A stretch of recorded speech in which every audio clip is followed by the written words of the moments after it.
யார் உண்மையான பெரியவர் தெரியுமா? தூக்கிக் கொண்டு போகிறவரா, இல்ல தூக்கப்படுகிறவரா? அதிகாரம் 4 அரண் வலியுறுத்தல். குறள் 37.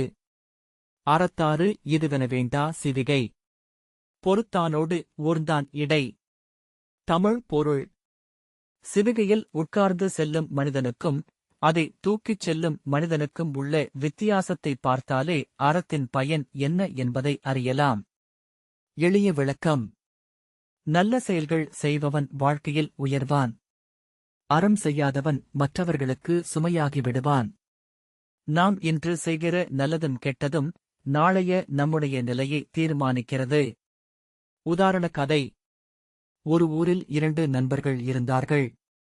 ஒருவன் எப்போதும் பிறருக்கு உதவி செய்தான். மற்றொருவன் எப்போதும் சுயநலமாக இருந்தான். காலம் கடந்தது.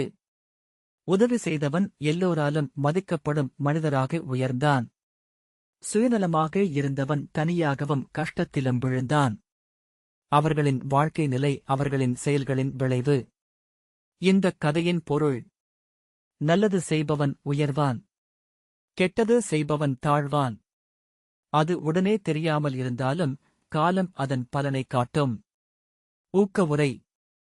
நீங்கள் இன்று செய்கிற ஒவ்வொரு நல்ல செயலுமே உங்கள் எதிர்காலத்தை உயர்த்தும் ஒரு படியாகும். நிஜ வாழ்க்கை சம்பவம். ஒரு அலுவலகத்தில் 2 பேர் வேலை செய்தார்கள். ஒருவர் எப்போதும் நேர்மையுடன் வேலை செய்தார். மற்றொருவர் சுலபமான வழிகளை தேர்ந்தெடுத்தார். சில மாதங்களில் நேர்மையானவர் பதவி உயர்வு பெற்றார். மற்றவருக்கு எச்சரிக்கை வழங்கப்பட்டது. இதுவே அறத்தின் பலன்.